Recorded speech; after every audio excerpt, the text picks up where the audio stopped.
And at one point in a nationally televised presidential debate, when the Proud Boys came up, Donald Trump said publicly, "Stand back and stand by." Do it, sir. Say it. Do it. Say it.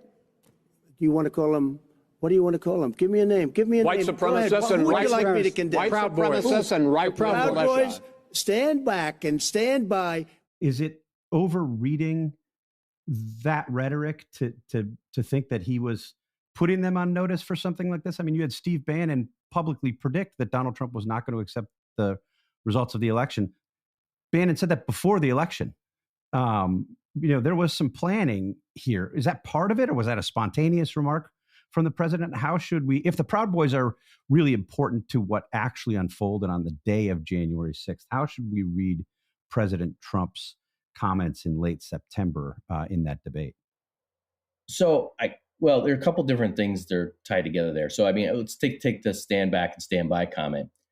I got to say, when he first said that, I probably even said this to you at the time, it looked like another one of these Trumpian word salads, where he speaks in sort of a confused sort of gibberish, But the more I looked at it, the more actually those words weren't actually what resonated to me as much as what comes right immediately after the comma in his sentence. And he says, I'm paraphrasing, he says, "But I'll tell you what, somebody's got to do something about Antifa." But I'll tell you what, somebody's got to do something about Antifa and the left, because this is not a right-wing problem. This is a left-wing. This is a left-wing problem. What's interesting to me was that's the way the Proud Boys were portraying themselves. That's sort of the mission statement of the Proud Boys at the time.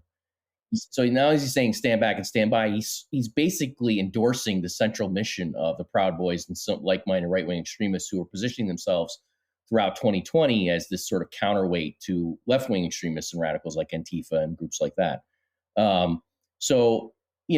I think that the evidence the committee got and collected, and you've seen this in other evidence, is that absolutely, that he makes that remark during the presidential debate, which I think was like September 29th, 2020, somewhere around there.